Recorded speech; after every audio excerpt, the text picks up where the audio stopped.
ಕನ್ನಡದ 13ನೆಯ ಪದ್ಯ ಇದೆ, ಛಲ ಮನೆ ಮೆರವೆ ಅಂತಕ್ಕಂಥದ್ದು. ಅಭ್ಯಾಸ ಪ್ರಶ್ನೋತ್ತರಗಳನ್ನು ನೋಡುವ. ಸೊ ಮೊದಲಿಗೆ ಈ ಪದ್ಯವನ್ನು ಬರೆದಿರ್ತಕ್ಕಂಥ ಕವಿ ರನ್ನನ ಬಗ್ಗೆ ಪರಿಚಯ, ಯಾಕೆಂದರೆ ಮೋಸ್ಟ್ ಇಂಪಾರ್ಟೆಂಟ್. ನಿಮ್ಮ ಪರೀಕ್ಷೆಯಲ್ಲಿ ಖಂಡಿತವಾಗಿ ಇಲ್ಲಿಂದ ಪ್ರಶ್ನೆಗಳು ಬರ್ತದೆ. ಕ್ರಿಸ್ತಶಕ ಸುಮಾರು 949ರಲ್ಲಿ ಅಂದರೆ 19ನೇ ಶತಮಾನದಲ್ಲಿ ಬಾಗಲಕೋಟೆ ಜಿಲ್ಲೆಯ ಮುಧೋಳಲು, ಈಗಿನ ಮುಧೋಳ ಅಂತಕ್ಕಂಥ ಎಸ್ ತಾಲೂಕಿದೆ ಎಂಬ ಗ್ರಾಮದಲ್ಲಿ ಜನಿಸಿದನು. ಇವನ ತಂದೆ ಜಿನವಲ್ಲಭ, ತಾಯಿ ಅಬ್ಬಲಬ್ಬೆ. ಈತನು ಚಾಲುಕ್ಯ ದೊರೆಯಾದ ತೈಲಪನ ಆಸ್ಥಾನದಲ್ಲಿದ್ದನು. ಇವನು ಸಾಹಸ ಭೀಮ ವಿಜಯಂ ಅಂದರೆ ಗದಾಯುದ್ಧ, ಅಜಿತ ತೀರ್ಥಂಕರ ಪುರಾಣ ತಿಲಕಂ, ಪರಶುರಾಮ ಚರಿತಂ, ಚಕ್ರೇಶ್ವರ ಚರಿತಂ ಎಂಬ ಕಾವ್ಯಗಳನ್ನು ಬರೆದಿದ್ದಾನೆ. ರನ್ನಕಂದ ಎಂಬ ನಿಘಂಟನ್ನು ಬರೆದಿರುವುದಾಗಿ ತಿಳಿದು ಬರುತ್ತದೆ. ಇವನಿಗೆ ತೈಲಪನು ಕವಿ ಚಕ್ರವರ್ತಿ ಎಂಬ ಬಿರುದನ್ನು ಕೊಟ್ಟನು. ಈತನು ಕನ್ನಡದ ರತ್ನತ್ರಯರಲ್ಲಿ ಒಬ್ಬನು.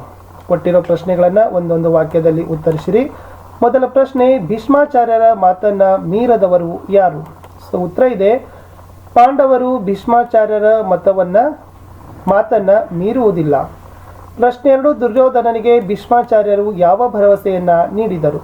ಭೀಷ್ಮಾಚಾರ್ಯರು ದುರ್ಯೋಧನನು ಒಪ್ಪುವುದಾದರೆ ಪೂರ್ವಕ್ರಮದಲ್ಲಿ ನಡೆಯುವಂತೆ ಮಾಡುವುದಾಗಿ ಭರವಸೆಯನ್ನ ನೀಡಿದರು.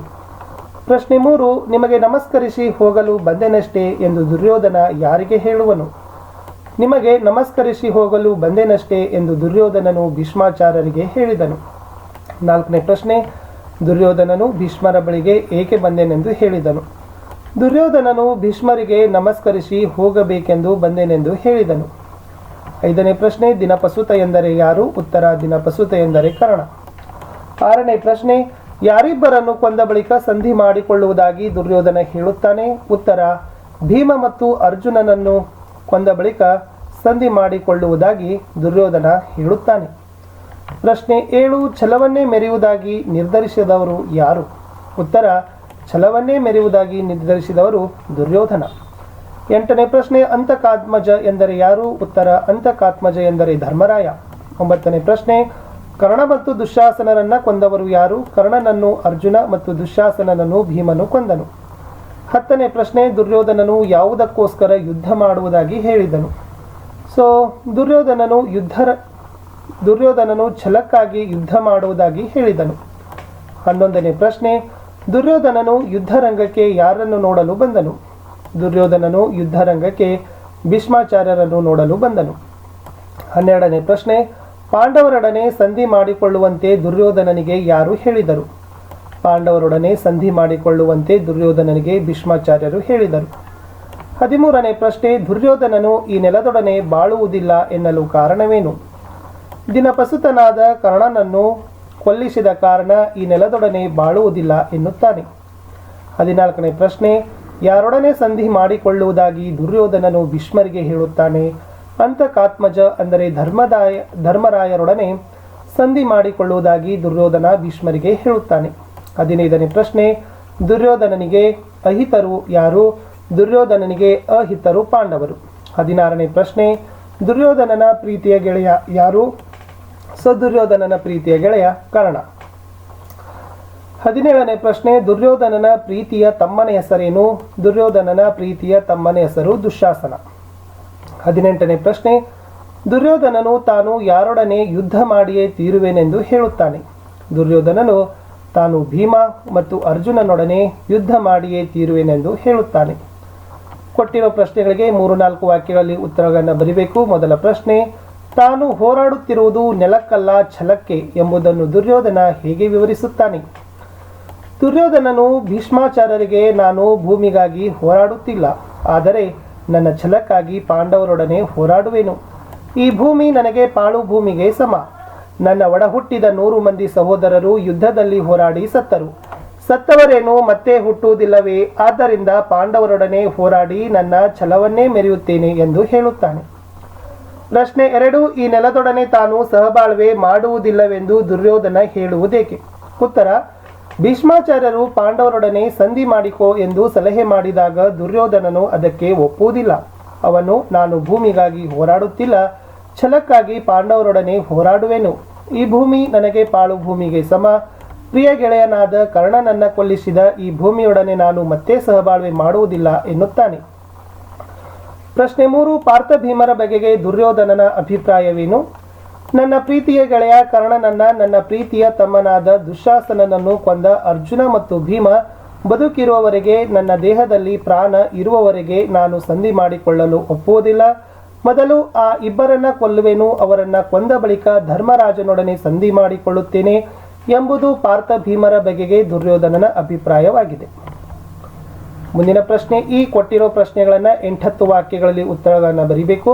ಮೊದಲ ಪ್ರಶ್ನೆ, ಭೀಷ್ಮ ಮತ್ತು ದುರ್ಯೋಧನರ ನಡುವಿನ ಸಂಭಾಷಣೆಯ ಸ್ವಾರಸ್ಯವನ್ನ ವಿವರಿಸಿರಿ. ದುರ್ಯೋಧನನು ಭೀಷ್ಮರ ಸಲಹೆ ಪಡೆಯಲು ರಣರಂಗಕ್ಕೆ ಬರುತ್ತಾನೆ. ಭೀಷ್ಮರು ಪಾಂಡವರನ್ನ ಒಪ್ಪಿಸುತ್ತೇನೆ, ಸಂಧಿ ಮಾಡಿಕೋ ಎಂದು ಹೇಳುತ್ತಾರೆ. ಆಗ ದುರ್ಯೋಧನನು, ಅಜ್ಜ, ನಿಮಗೆ ನಮಸ್ಕರಿಸಿ ಹೋಗಲು ಬಂದೇನೆ ಹೊರತು ಶತ್ರುಗಳೊಡನೆ ಒಪ್ಪಂದವನ್ನ ಏರ್ಪಡಿಸುವುದಕ್ಕೆ ಅಲ್ಲ. ಬಂದಿಲ್ಲ. ಮುಂದೆ ನಡೆಯುವ ಯುದ್ಧದಲ್ಲಿ ನಾನೇನು ಮಾಡಬಹುದೆಂಬುದನ್ನು ಹೇಳಿರಿ. ಈ ಭೂಮಿಗಾಗಿ ಯುದ್ಧ ಮಾಡುವುದಿಲ್ಲ, ಛಲಕ್ಕಾಗಿ ಪಾಂಡವರೊಡನೆ ಹೋರಾಡುವೆನು. ಈ ಭೂಮಿ ನನಗೆ ಪಾಳು ಬಿದ್ದ ನೆಲ, ಕರ್ಣನನ್ನ ಕೊಲ್ಲಿಸಿದ ನೆಲನೊಡನೆ ಮತ್ತೆ ಬಾಳುವುದುಂಟೆ ಗೆಳೆಯ ಕರ್ಣ. ನನ್ನ ತಮ್ಮ ದುಶ್ಯಾಸನರನ್ನ ಕೊಂದ ಆ ಪಾರ್ಥ ಭೀಮರನ್ನ ಕೊಲ್ಲುವವರೆಗೆ ಸಂಧಿಗೆ ಒಪ್ಪೋದಿಲ್ಲ. ನನ್ನ ಮಕ್ಕಳು ಒಡಹುಟ್ಟಿದ ಸಹೋದರರು ಹೋರಾಡಿ ಸತ್ತರು. ಹಾಗಾಗಿ ನನ್ನಲ್ಲಿ ಕೋಪ ಹುಟ್ಟಿರುವುದರಿಂದ ಪಾಂಡವರೊಡನೆ ಹೋರಾಡಿ ನನ್ನ ಛಲವನ್ನೇ ಮೆರೆಯುತ್ತೇನೆ. ನಾನು ಹೋರಾಡದೆ ಬಿಡುವುದಿಲ್ಲ. ಇಂದಿನ ಯುದ್ಧದಲ್ಲಿ ಪಾಂಡವರು ಉಳಿಯಬೇಕು, ಇಲ್ಲವೇ ನಾನು ಉಳಿಯಬೇಕು ಎಂದನು. ಪ್ರಶ್ನೆ 2, ದುರ್ಯೋಧನನ ಛಲದ ಗುಣ ಅವನ ಮಾತುಗಳಲ್ಲಿ ವ್ಯಕ್ತವಾಗಿರುವ ಬಗೆಯನ್ನ ವಿವರಿಸಿರಿ. ದುರ್ಯೋಧನನು ಭೀಷ್ಮರ ಸಲಹೆ ಪಡೆಯಲು ರಣರಂಗಕ್ಕೆ ಬರುತ್ತಾನೆ. ಭೀಷ್ಮರು ಪಾಂಡವರನ್ನ ಒಪ್ಪಿಸುತ್ತೇನೆ, ಸಂಧಿ ಮಾಡಿಕೋ ಎಂದು ಹೇಳುತ್ತಾರೆ. ಆಗ ದುರ್ಯೋಧನನು ಒಪ್ಪದೆ ಛಲದ ಮಾತುಗಳನ್ನ ಹೀಗೆ ಹೇಳುತ್ತಾನೆ. ಈ ಭೂಮಿಗಾಗಿ ಯುದ್ಧ ಮಾಡುವುದಿಲ್ಲ, ಛಲಕ್ಕಾಗಿ ಪಾಂಡವರೊಡನೆ ಹೋರಾಡುವೆನು. ಈ ಭೂಮಿ ನನಗೆ ಪಾಳು ಬಿದ್ದ ನೆಲ, ಕರ್ಣನನ್ನ ಕೊಲ್ಲಿಸಿದ ನೆಲನೊಡನೆ ಮತ್ತೆ ಬಾಳುವುದುಂಟೆ ಗೆಳೆಯ ಕರ್ಣ. ನನ್ನ ತಮ್ಮ ದುಶ್ಯಾಸನರನ್ನ ಕೊಂದ ಆ ಪಾರ್ಥ ಭೀಮರನ್ನ ಕೊಲ್ಲುವವರೆಗೆ ಸಂಧಿಗೆ ಒಪ್ಪೋದಿಲ್ಲ. ನನ್ನ ಮಕ್ಕಳು ಒಡಹುಟ್ಟಿದ ಸಹೋದರರು ಹೋರಾಡಿ ಸತ್ತರು. ಆದ್ದರಿಂದ ನನ್ನಲ್ಲಿ ಕೋಪವು ಅಧಿಕವಾಯಿತು. ಆದ್ದರಿಂದ ಪಾಂಡವರೊಡನೆ ಹೋರಾಡಿ ನನ್ನ ಛಲವನ್ನೇ ಮೆರೆಯುತ್ತೇನೆ. ನಾನು ಹೋರಾಡದೆ ಬಿಡುವುದಿಲ್ಲ. ಇಂದಿನ ಯುದ್ಧದಲ್ಲಿ ಪಾಂಡವರು ಉಳಿಯಬೇಕು, ಇಲ್ಲವೇ ನಾನು ಉಳಿಯಬೇಕು ಎಂದು ಹೇಳುವ ಅವನ ಮಾತುಗಳಲ್ಲಿ ಛಲದ ಗುಣ ವ್ಯಕ್ತವಾಗಿದೆ. ಕೆಳಗಿನ ಪ್ರಶ್ನೆಗಳಿಗೆ ಸಂದರ್ಭ ಸಹಿತ ಸ್ವಾರಸ್ಯವನ್ನ ವಿವರಿಸಬೇಕಾಗಿತ್ತು. ಮೊದಲ ಪ್ರಶ್ನೆ ಇತ್ತು, ನೆಲ ಕಿರಿವೆನೆಂದು ಬಗೆದಿರೆ ಛಲಕಿರಿವೆಂ. ಆಯ್ಕೆ.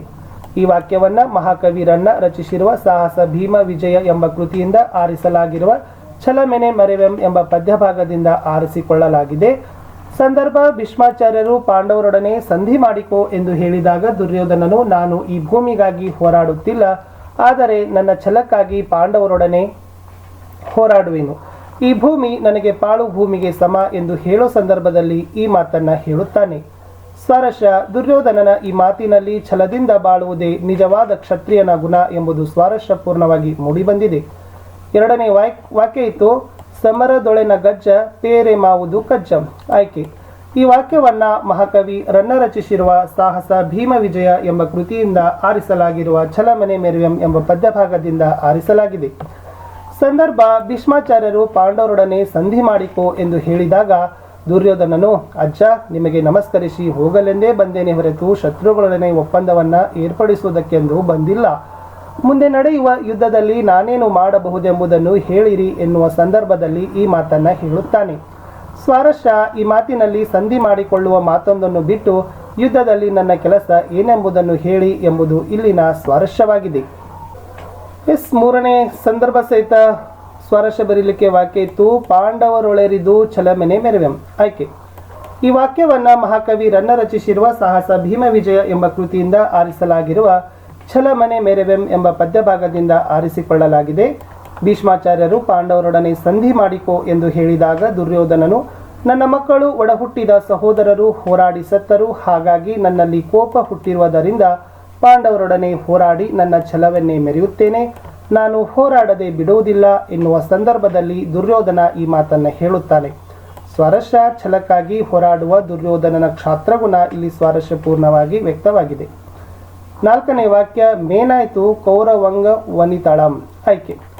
ಈ ವಾಕ್ಯವನ್ನ ಮಹಾಕವಿ ರನ್ನ ರಚಿಸಿರುವ ಸಾಹಸ ಭೀಮ ವಿಜಯ ಎಂಬ ಕೃತಿಯಿಂದ ಆರಿಸಲಾಗಿರುವ ಛಲಮನೆ ಮೆರೆವೆಂ ಎಂಬ ಪದ್ಯಭಾಗದಿಂದ ಆರಿಸಿಕೊಳ್ಳಲಾಗಿದೆ. ಸಂದರ್ಭ, ಭೀಷ್ಮಾಚಾರ್ಯರು ಪಾಂಡವರೊಡನೆ ಸಂಧಿ ಮಾಡಿಕೋ ಎಂದು ಹೇಳಿದಾಗ ದುರ್ಯೋಧನನು ಇಂದಿನ ಯುದ್ಧದಲ್ಲಿ ಪಾಂಡವರು ಉಳಿಯಬೇಕು ಇಲ್ಲವೇ ನಾನು ಉಳಿಯಬೇಕು ಎನ್ನೋ ಸಂದರ್ಭದಲ್ಲಿ ಈ ಮಾತು ಬಂದಿದೆ. ಸ್ವಾರಸ್ಯ ತನ್ನ ಕೊನೆಯುಸಿರು ಇರುವವರೆಗೂ ಹೋರಾಡುತ್ತೇನೆಂಬ ದುರ್ಯೋಧನನ ದಿಟ್ಟ ನಿರ್ಧಾರ ಇಲ್ಲಿ ಸ್ವಾರಸ್ಯಪೂರ್ಣವಾಗಿ ವ್ಯಕ್ತವಾಗಿದೆ. ಪ್ರತಿ ಹೇಳಿಕೆಗೆ 4 ಆಯ್ಕೆ ಇದೆ. ಸರಿಯಾದ ಆಯ್ಕೆಯನ್ನು ಆರಿಸಿ ಬರೀಬೇಕಾಗಿದ್ದು, ಮೊದಲ ಪ್ರಶ್ನೆ ದಿನಪಸುತ ಪದ ವ್ಯಾಕರಣಾಂಶಕ್ಕೆ ಸೇರಿದೆ ಕೇಳಿದರೆ ಇದು ಸಮಾಸದಲ್ಲಿ ಬಹುರ್ವಿ ಸಮಾಸ ಆಗ್ತದೆ. ಪಾರ್ಥ ಭೀಮರು ಈ ಸಮಾಸಕ್ಕೆ ಉದಾಹರಣೆ ಕೇಳಿದರೆ ಉತ್ತರ ದ್ವಂದ್ವ. ಅಂತಕಾತ್ಮಜ ಪದ ಯಾವ ಸಮಾಸಕ್ಕೆ ಉದಾಹರಣೆ ಕೇಳಿದ್ರು ಉತ್ತರ ಬಹುರ್ವಿಹಿ. ಮಾತು ಬಲ್ಲವನಿಗೆ ಜಗಳವಿಲ್ಲ, ಊಟ ಬಲ್ಲವನಿಗೆ ರೋಗವಿಲ್ಲ ಈ ವಾಕ್ಯದಲ್ಲಿರುವ ಅಲಂಕಾರ ಕೇಳಿದ್ರು ಉತ್ತರ ದೃಷ್ಟಾಂತ. 5ನೇ ಪ್ರಶ್ನೆ, 2 ಬೇರೆ ಬೇರೆ ವಾಕ್ಯಗಳಲ್ಲಿ ಅರ್ಥ ಸಾದೃಶ್ಯದಿಂದ ಬಿಂಬ ಪ್ರತಿಬಿಂಬ ಭಾವ ತೋರಿ ಬರುವ ಅಲಂಕಾರ ಯಾವುದು ಕೇಳಿದರೆ ಉತ್ತರ ದೃಷ್ಟಾಂತ. 6ನೇ ಪ್ರಶ್ನೆ, ಉಪಮೇಯವಾದ ವಸ್ತುವನ್ನ ಅಥವಾ ಸನ್ನಿವೇಶವನ್ನ ಉಪಮಾನವಾದ ವಸ್ತುವನ್ನಾಗಿ ಅಥವಾ ಸನ್ನಿವೇಶವನ್ನಾಗಿ ಕಲ್ಪಿಸುವ ಅಲಂಕಾರ ಉತ್ತರ ಉತ್ಪ್ರೇಕ್ಷೆ. 7ನೇ ಪ್ರಶ್ನೆ, ಅಚ್ಛೋದ್ಯ ಸರೋವರವು ತ್ರೈಲೋಕ್ಯ ಲಕ್ಷ್ಮಿಯು ತನ್ನ ಸೌಂದರ್ಯವನ್ನು ನೋಡಲು ಮಾಡಿಟ್ಟ ರನ್ನಗನ್ನಡಿಯೋ ಎಂಬಂತೆ ಶೋಭಿಸಿತು. ಅಲಂಕಾರ ಕೇಳಿದ್ರು ಇದು ಉತ್ಪ್ರೇಕ್ಷ ಅಲಂಕಾರ ಆಗ್ತದೆ.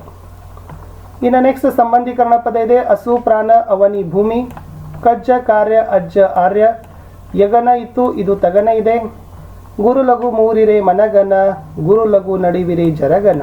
ಚಂಪಕ ಮಾಲಾ ವೃತ್ತ 28 ಮಾತ್ರೆ, ಮತ್ತೆ ಭವಿ ಕ್ರೀಡಿತ 30 ಮಾತ್ರೆ.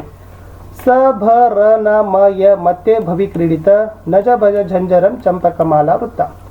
ಪದಗಳನ್ನು ಅರ್ಥದೊಂದಿಗೆ ಸರಿ ಹೊಂದಿಸಬೇಕಾಗಿತ್ತು. ಅನುಗದಮ್ಮ ಉತ್ತರ ಪ್ರಿಯತಮ್ಮ, ಹಸು ಪ್ರಾಣ, ಇಕ್ಕಿ ಕೊಂದು, ಅರಿಲ್ ದುಃಖ, ಇದಿರ್ಚಿ ಹೋರಾಡಿ. ಅಲಂಕಾರ ಸಮನ್ವಯವನ್ನ ಮಾಡಬೇಕಾಗಿತ್ತು. ಉತ್ತರ ಇತ್ತು ಪ್ರಶ್ನೆ, ಮಾತು ಬಲ್ಲವನಿಗೆ ಜಗಳವಿಲ್ಲ, ಊಟ ಬಲ್ಲವನಿಗೆ ರೋಗವಿಲ್ಲ. ಉಪಮೇಯ ಮಾತು ಬಲ್ಲವನಿಗೆ ಜಗಳವಿಲ್ಲ, ಉಪಮಾನ ಊಟ ಬಲ್ಲವನಿಗೆ ರೋಗವಿಲ್ಲ. ಅಲಂಕಾರ ದೃಷ್ಟಾಂತ ಅಲಂಕಾರ. ಸಮನ್ವಯ ಇಲ್ಲಿ ಉಪಮೇಯವಾದ ಮಾತು ಬಲ್ಲವನಿಗೆ ಜಗಳವಿಲ್ಲ ಎಂಬ ಉಪಮಾನವಾದ ಊಟ ಬಲ್ಲವನಿಗೆ ರೋಗವಿಲ್ಲ ಈ 2 ವಾಕ್ಯಗಳು ಬಿಂಬ ಪ್ರತಿಬಿಂಬದಂತೆ ತೋರುತ್ತಿರುವುದರಿಂದ ಇದು ದೃಷ್ಟಾಂತ ಅಲಂಕಾರವಾಗಿದೆ ಅಂತ ಬರಿಬೇಕಿತ್ತು. ಇಷ್ಟಿತ್ತು 10ನೇ ತರಗತಿಯ ಪ್ರಥಮ ಭಾಷೆ ಕನ್ನಡದ 13ನೆಯ ಪದ್ಯಪಾಠ ಛಲ ಮನೆ ಮೆರವೆಂ ಅಂತಕ್ಕಂಥ ಪದ್ಯದ ಪ್ರಶ್ನೋತ್ತರಗಳನ್ನ. ಸಿಗ್ತೀನಿ ಹೊಸ ವಿಡಿಯೋದಲ್ಲಿ. ದಯಮಾಡಿ ನನ್ನ ವಾಟ್ಸಪ್ ಚಾನಲ್ ಅದ, ಅದಕ್ಕೂ ಕೂಡ ತಾವುಗಳು ಬಂದು ಫಲವಾಗಿ ನಮ್ಮದೇ ಒಂದು ಟೆಲಿಗ್ರಾಮ್ ಗ್ರೂಪ್ ಅದ, ಲಿಂಕ್ ಅನ್ನು